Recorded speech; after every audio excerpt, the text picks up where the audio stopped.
Hello, good morning, my friends. Welcome to your Wednesday, well, midway through Wednesday for some of you. Some of you, it is the start of Wednesday.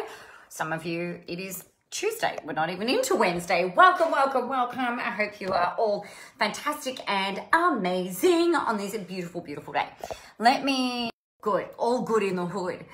So what I wanted to chat with you a little bit about today is off the back of a post that really unexpectedly actually got a whole bunch of you guys weighing in, which was really great. Hey, Sandy, really awesome to see. And it's around this issue, hey, Margaret, around non-payment, when to stand your ground, when to, go in and fight for it. Are you trying to stand up for what it is that you believe? Is it about the principle of the matter, or are you just, trying to force the issue? Who knows? So I think one of the things that came up yesterday, and it's really interesting, I've been pursuing a ex-client, who had an automatic payment that was all set up, ready to go, and hey, Dad, and it didn't come out for whatever reason. There was a whole bunch of reasons that the payment wasn't made. And so with the follow-up process, it's been all right. You know what? I've rung, I've messaged, I've left really upbeat, nice voicemails, all that kind of stuff, sent emails, even like the final one that was like, you know what, you really need to pay. Otherwise, well, it's not like an ultimatum, but it's kind of an ultimatum. There's going to be consequences to you not paying, and it will be passed on to a debt collector, and I will be passing on all costs. I don't think, number one, I think it's really shitty when people don't pay, but then also, obviously we've got to bear the cost of collection if we decide to go down that track. So there are a couple of things that I just want to, a couple of things that I wanted to help you with in terms of helping you to decide whether or not it's something that you're going to pursue if it ever happens to you, or if it's something that you're going to write off. So in my 10 years of doing this, I have not ever had someone just absolutely just stop communicating with me. I've not ever had anyone, I've had people with late payments, don't get me wrong, but they've always been in discussion with me. So it's always like, this is what's going on. Can we do this? We come to some arrangement, and, even if it's outside of the original terms, I like to think that I'm pretty fair, just, gracious, and understanding. Right? But I guess for me, it does happen, Margaret. You're right. And, it's human nature. People are late on their electricity bill often, right? So instead of the electricity being cut off, you call up the electricity company and you're like, hey, dudes, I'm going to be a bit late. Can we put in an arrangement? The tax office allows you to put in arrangements for your tax bill and stuff like that. Stuff happens. But I guess for me, what I want you to be thinking about is like the decision process. Think about the decision process for you. So for me, what my thinking around this was number one, I've tried to get in contact with this person multiple times, and they have just stuck their head in the sand and just pretended that I'm not there, that I don't exist, right? Is my view of this. Secondly, though, I'm not emotionally charged about it. Right? So it's just like, to me, it's like, wow, that's really shit. I was a little bit baffled yesterday and kind of, I don't know, maybe I kind of expected it as well. But I've gone and had a look at her profile on Facebook and to find that I'm blocked. And I'm like, oh, really? That's really weird. Maybe something else has happened. And so I've gone to look at my page, actually, where I know that she's commented on different things. And sure enough, the number's not, the number, her name is not clickable. So I know that for that reason, I know that she's actually blocked me, right? So she's blocked me from all the things. So it's like, I wonder what about her husband? So I'm trying to gather all of this information for the debt collection agency to be able to go and find people and find her and blah, blah, blah. So the bafflement was what hit in yesterday. It's just like, wow, okay, that's kind of interesting. you know, it's kind of, you know, who knows why it's happened. I don't know. It's pure speculation why somebody might block you when they owe you money. But my feeling is that it's a burying the head in the sand. And, you know, if I just be quiet, it's like, they can't see me. They can't see me. They can't see me. And, you know, you could choose to let it go. So where you might choose to let it go is, number one, is it causing you lack of sleep? Is it creating drama in your world? Are you emotionally charged? Are you just like, you know, rah, this is total bullshit, rah, blah, blah, blah, blah. And if you are feeling like that, if there is a distinct emotional charge around it, and if it is actually holding you back from being fully present with your clients, with your marketing, with your offers, if it makes you second guess things, or if it makes you second guess people, then perhaps it's time for you to make a business decision where you're like, you know what? I'm actually just going to write this off and walk away. Is it fucked? Yes. Is it unfair? Yes. Is it out of integrity? Hell to the yes. But at the end of the day, if it's causing you emotional charge or emotional trauma, or some kind of thing like that, then if you're going to actively pursue the recapturing of this debt, it can have ramifications in like many different parts of your world, right? So that might be a choice to actually just go, you know what, this is not okay, and, you know, fuck you, thank you very much. And, you know, write it off, block and delete, do whatever it is, post about it on Facebook, and do that. The other alternative is going, okay, so we've got this debt. Number two, how much is it? Number three, if there is no emotional charge, and if it is just a kind of like ones and twos, like ones and zeros even, not ones and twos, that's like wee and poo. I don't know why I said ones and twos. If it's like ones and zeros, if it's just a very kind of like kind of decision, and if you don't have that charge around it, then you might decide to go down the route of hiring a debt collection agent. So what's really interesting about this is that, you know, I weighed up all of these options, and I spoke to the debt collection agency, and I'm like, you know, what's your success rate? How much is it? This, that, and the other. And they said, well, look, it's like $75 a month and 20% of the recouped fee. And I was like, okay, great. $75 a month. I've already said to the woman in question that if she didn't respond and just stuck her head in the sand essentially and didn't get back to me, then I was actually going to pass it on to a debt collection agency, and all costs associated with said collection would be passed on to her. So I'm just like, you know what, for $75 a month, whether, you know, I'm like, fuck it, you can go and pursue her. I've got no emotional charge around it. It's not impacting my decisions for future programs. I've tightened up my terms and conditions, which interestingly are ridiculously tight anyway, right? And I've been in touch with the Office of Consumer and Business Affairs in every single state in Australia, and they are ironclad. They are tight. They could not be any tighter, with the exception of perhaps making every single person on that comes through any of my staff actually sign a contract, whether it's for a $97 program or if it's for a, you know, a $1 billion program where you're living with me. You know, I could make every single human sign a contract. That would be the only way that I could be any tighter in my T's and C's. So I was just like, okay, well, I'm just going to tighten it up just a little bit. Make sure that, oops, sorry about the bumping. I got excited and my arms are going everywhere. Hit the desk. So, you know, with the terms and conditions, I guess what I've done, hey Jessica, hey Amanda, is I've gone, right, we're just going to tighten those up a little bit for all, for the rest of forever. And that'll be that. But I'm not emotionally charged around it. It's, you know, it's a very,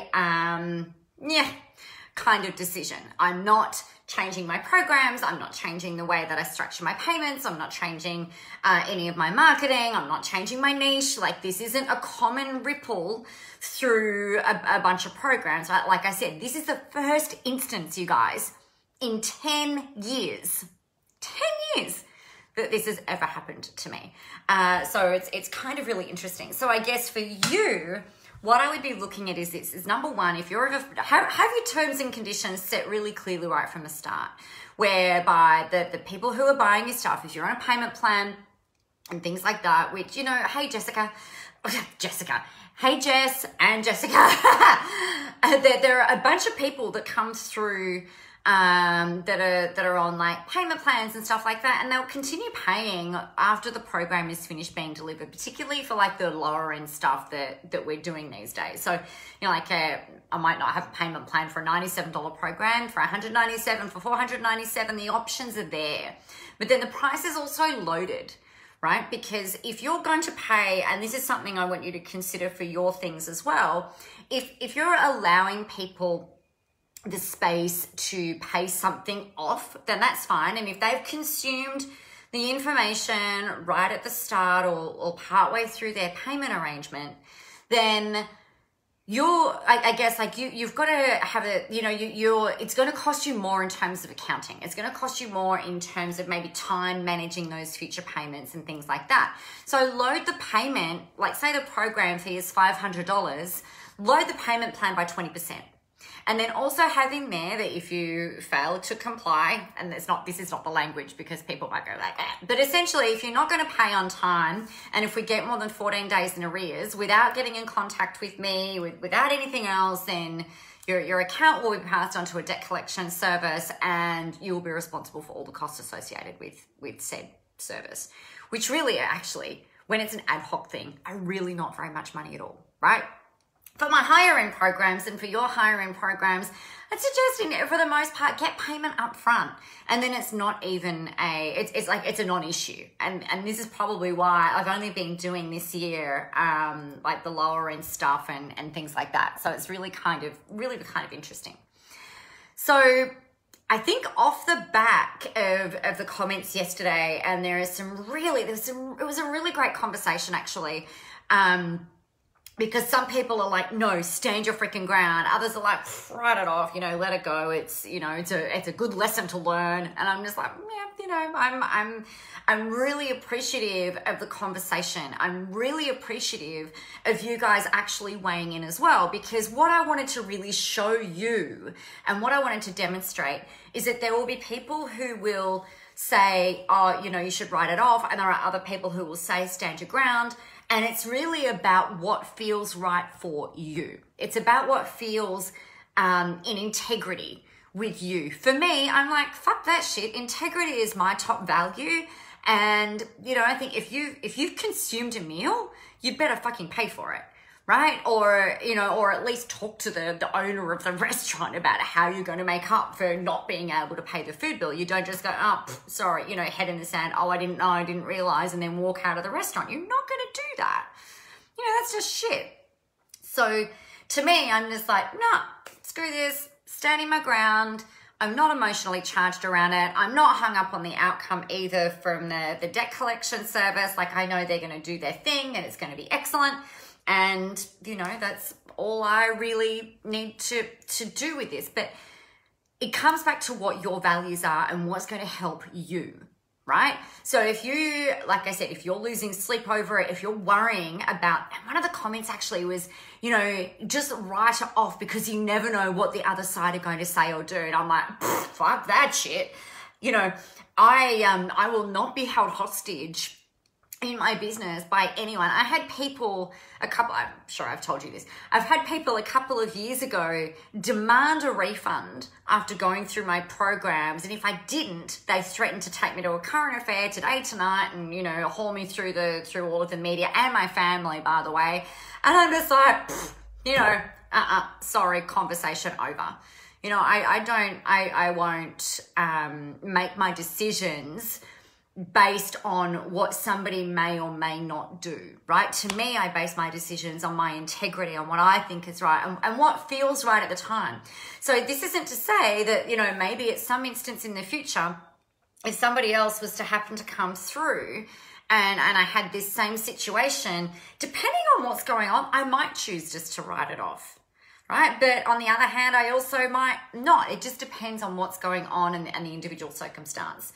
So be aware is really the key message for today, that you are making your choices and your decisions based on your values, based on the individual circumstance, and do what's right for you. Get the advice from all of the different places and things like that, or from people that you trust, more importantly, and then make the decisions that you need to make moving forward. So that's that. Really super interesting. Now, the other thing that I wanted to share with you guys, because it is my birthday month, as I have been talking about for the last few days, and I have got the next thing that I wanted to talk with you about, but I haven't set up any of the technology. So I'm just going to let you know. So what I've got happening in February is a live-in retreat, right? Now, I know for a lot of you that you get really caught up working in your business, so like doing all the things rather than working on your business. So what I'm inviting you guys to do is to come and live with me and a group of 7, so there's a group of 7 people. There's already 4 places gone, so there are 3 spots available for this, and that is it.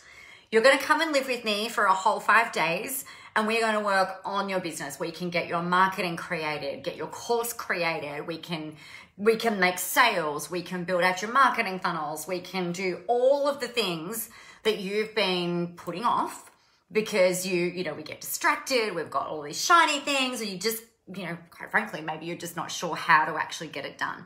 Now, these are the kinds of people that you're going to be living with, is me, or a start, but also other industry leaders, people who are changing the face of their worlds, their businesses, and the way that things are done in their industries. And it's really freaking exciting. So for my birthday month, there are 3 available, and instead of just saying, okay, we'll come along to February, I'm actually going to give you 12 weeks of free coaching with me, one-on-one, between now and the start, or between now and whenever 12 weeks is. So that is for the birthday month. So if that is something that you're interested in, here's how you're going to do this. You're going to send me a message, say, oh my God, Nicola, I'm so excited about living with you for 5 days. Please tell me more. And we'll jam back and forth. We might even hop on the phone, depending on what questions that you have. And we will go from there. So 12 weeks of free one-on-one coaching with me when you decide to come along to the February live-in retreat, which is going to rock your freaking world.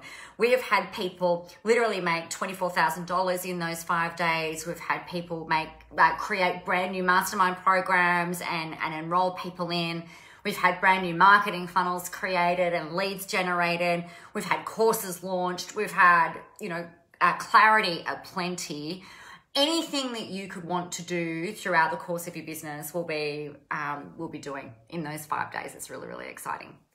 So message me now if that is something that you want to do. I think when I tallied it up recently, I think we've run all up maybe it might even be about 12 of those kind of live-in things. It's been ridiculous. It's been amazing. I've been running these types of things since 2013, and they are always life-changing. They are always business-changing, and they're a whole lot of fun as well. So you're going to be taken care of.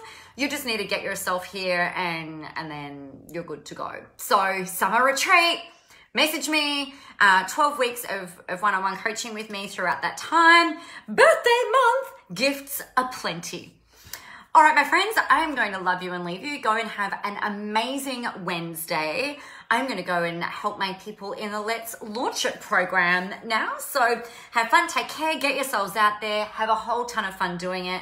And remember that the world is ready for your brand of awesomeness. I'll talk to you tomorrow. Bye.